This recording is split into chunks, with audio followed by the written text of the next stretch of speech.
नमस्कार दोस्तों। जो इंडिया और चाइना के बीच में डोकलाम रीजन में एक स्टैंड ऑफ चल रहा है वो अभी भी जारी है।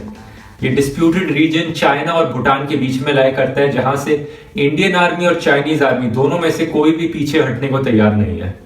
मैंने अपने पिछले वीडियो में बताया था कैसे ये पूरी एक साइकोलॉजिकल टैक्टिक है चाइना की। ये सारी चाइना की चाल है अपनी नेबरिंग कंट्रीज को दबाए रखने के लिए और उन पे प्रेशर बनाने के लिए। उस वीडियो के एंड में मैंने ये भी बताया था कि जितना हो सके हमें चाइनीज प्रोडक्ट्स को कम यूज करना चाहिए, उनको बॉयकॉट करना चाहिए। इस वीडियो में मैं आपको यही चीज डिटेल में बताना चाहूंगा कि कैसे रियलिस्टिकली पॉसिबल है हम चाइनीज प्रोडक्ट्स को बॉयकॉट करें। आइए देखते हैं। इसके लिए हमें सबसे पहले यह समझना पड़ेगा कि इंडिया और चाइना के बीच में इंपोर्ट एक्सपोर्ट सिचुएशन क्या है। तो 2014 से 15 के बीच में जो ईयर था उसमें चाइना ने जो इंडिया को सामान दिया, यानी इंडिया के इंपोर्ट्स थे चाइना से, वो अराउंड $60 बिलियन के आसपास कॉस्ट थी उनकी। और जो इंडिया ने चाइना को एक्सपोर्ट किया उसकी कॉस्ट सिर्फ $11 बिलियन थी। तो आप देख सकते हैं यहाँ पे कितना बड़ा इम्बैलेंस है। जो चाइना इंडिया को देता है वो ऑलमोस्ट 6 टाइम्स ज्यादा है जो इंडिया चाइना को एक्सपोर्ट करता है उससे।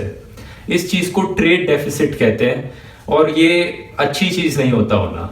कोई भी कंट्री ट्राई करती है कि ट्रेड डेफिसिट जो है वो कम से कम हो सके।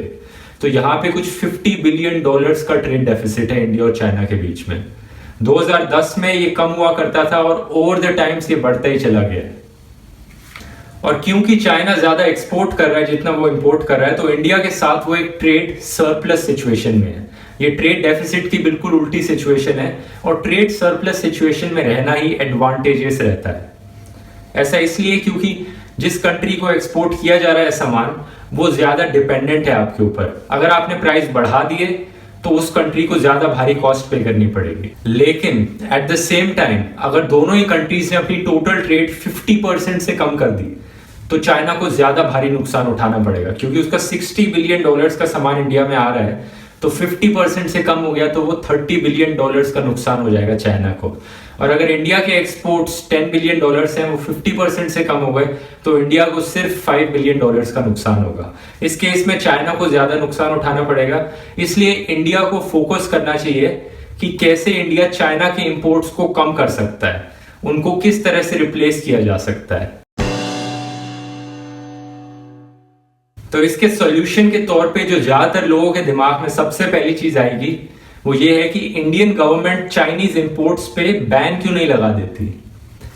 पर ये बैन करना कोई सॉल्यूशन नहीं है। इनफैक्ट ये करना पॉसिबल ही नहीं है, क्योंकि WTO वर्ल्ड ट्रेड ऑर्गेनाइजेशन के रूल्स के हिसाब से कोई भी कंट्री किसी एक और कंट्री पे चुन के स्पेसिफिकली ट्रेड पे बैन नहीं लगा सकती बिना किसी रीजन के, चाहे उनके बीच में कोई मिलिट्री कॉन्फ्लिक्ट भी क्यों ना चल रहा हो। तो ये करना पॉसिबल ही नहीं है।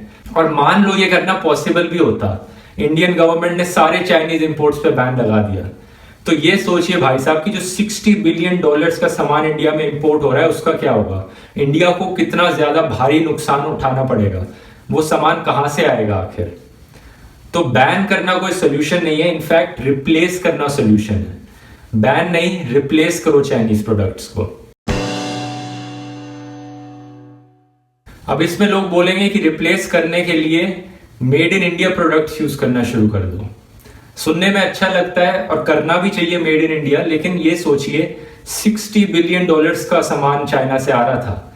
ऐसा तो है नहीं कि इतने जल्दी से इतने सारे मेड इन इंडिया प्रोडक्ट्स आ जाएंगे उससे रिप्लेस करने के लिए।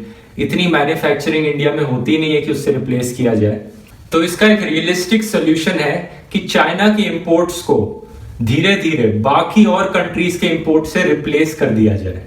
इसमें सबसे पहला नाम आता है ताइवान का।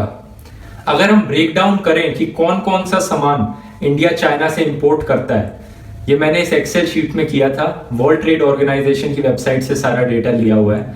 तो हमें पता लगेगा कि 41% सामान जो इंडिया इंपोर्ट करता है वो होता है मैकेनिकल और इलेक्ट्रिकल इक्विपमेंट। इसमें आपके सारे सेलफोन्स, वॉशिंग मशीन्स, टीवी जैसी चीजें आ जाती हैं। इन सबको रिप्लेस करने के लिए हमें बाकी कंट्रीज की तरफ देखना पड़ेगा। और ये कंट्रीज जो ऐसे प्रोडक्ट्स बनाती है उनमें आता है जापान, साउथ कोरिया, जर्मनी, बाकी यूरोपियन कंट्रीज। ये सारी कंट्रीज इंडिया को इंपोर्ट कर सकती है और इंडिया इन कंट्रीज को रिप्लेस करने के लिए यूज कर सकती है प्रोडक्ट्स। इन सारी कंट्रीज के साथ इंडिया के काफी ऑलरेडी अच्छे टाइज रहे हैं और ट्रेड भी चलती रही है। तो जाहिर सी बात है इंडिया को फोकस करना चाहिए कि इन कंट्रीज के साथ ट्रेड को इंक्रीज किया जाए चाइना की ट्रेड से रिप्लेस करने के लिए।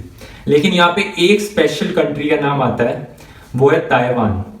ताइवान और इंडिया के बीच में रिलेशंस जो है उसकी बहुत अच्छी पोटेंशियल है इस टाइम पे। इंडिया ने कभी भी ताइवान की तरफ डायरेक्ट हाथ नहीं बढ़ाया है। इनफैक्ट इंडिया का कोई भी पीएम ताइवान तक नहीं गया आज तक।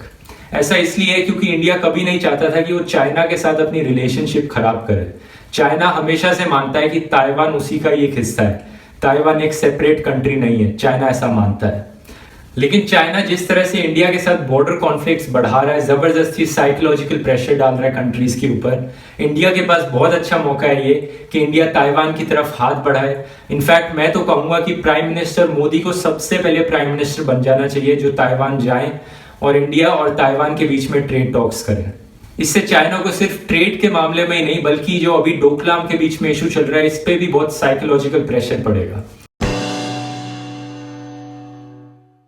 बाकी मैं ये कहना चाहूंगा कि ये जो पूरा इनिशिएटिव है मेड इन चाइना प्रोडक्ट्स को made in Taiwan, made in Korea, made in Japan product से रिप्लेस करने का, ये सारा इनिशिएटिव कंपनीज और ट्रेडर्स को लेना पड़ेगा। इसमें ना ही गवर्नमेंट कुछ कर सकती है ज्यादा और ना ही एज सिटीजन्स कंज्यूमर्स हम कुछ ज्यादा कर सकते हैं, क्योंकि आज के टाइम पे ढेर सारा almost 80 to 90% market made in China product से भरा है। अब हमारे पास ऑप्शन ही नहीं होगा उसके अलावा कुछ खरीदने का, तो हम क्या करेंगे? इसलिए कंपनीज और ट्रेडर्स को ये समझना बहुत जरूरी है कि हम एज कंज्यूमर्स ये माइंड नहीं करेंगे कि थोड़ा सा ज्यादा पे करना पड़ जाए लेकिन मेड इन चाइना की जगह और कोई made in Taiwan, made in Japan product मिल जाए। लेकिन हमें एज कंज्यूमर्स और सिटीजन्स जितना ज्यादा हो सके मेड इन चाइना सामान को रिजेक्ट करना चाहिए। इन ट्रेडर्स और कंपनीज को प्रेशराइज करना चाहिए कि अगर ये मेड इन चाइना सामान ही बेचेंगे तो हम नहीं खरीदने वाले हैं। मैं जानता हूं कि ये सिर्फ एक सर्टेन एक्सटेंट तक ही पॉसिबल है, इसकी एक लिमिट है, हम ये कितना कर सकते हैं, क्योंकि उसके बाद बात फिर आ जाती है कि ये कितनी नेसेसिटी है हमारी, ये चीज हमारी जरूरत है, अगर ये खरीदेंगे ही नहीं तो हमारा घर कैसे चलेगा। ये चीज मैं जानता हूं, समझ सकता हूं मैं, लेकिन फिर भी जितना हो सके हमें उतना कोशिश करनी चाहिए करने की। लेकिन इस चीज का मेन डिसीजन जो ट्रेडर्स और कंपनीज के मालिक इस वीडियो को देख रहे हैं उन्हें लेना पड़ेगा। मैं इन ट्रेडर्स और कंपनीज के मालिक से कहना चाहूंगा कि अगर आप थोड़ा सामान ज्यादा कॉस्ट पे भी बेचेंगे और वो मेड इन चाइना ना हुआ फिर भी लोग उसे खरीदने के लिए तैयार हो जाएंगे, ये बात पक्की है। इनफैक्ट मैं कहूंगा अगर आप अपनी दुकान के सामने ऐसा बोर्ड लगाते हैं कि यहाँ पर मेड इन चाइना सामान नहीं बिकता है तो उस बोर्ड को देख के और लोग खरीदने आएंगे आपकी दुकान से। ये बात लिखवा के कह लो, आप एक बार टेस्ट करके देख लो ये। और गवर्नमेंट की तरफ से जितना ज्यादा हो सके इंडियन इंडस्ट्री को प्रमोट करना चाहिए, मेड इन इंडिया सामान को प्रमोट करना चाहिए ताकि इंडिया में मैन्युफैक्चरिंग बढ़े सामान की। तो उम्मीद है दोस्तों आपको ये वीडियो पसंद आया होगा। इस वीडियो की जो सजेशंस है वो सब लोगों तक पहुंचाइए, ट्रेडर्स, कंपनीज के मालिक, गवर्नमेंट ऑफिशियल्स तक, ताकि सब अपना अपना हिस्से का काम कर सके। उन सब तक शेयर कीजिए इस वीडियो को। यहाँ पे क्लिक करके आप मेरे चैनल को सब्सक्राइब कर सकते हैं ऐसे और इन्फॉर्मेटिव वीडियोस देखने के लिए। मिलेंगे हम फिर अगले वीडियो में दोस्तों, धन्यवाद।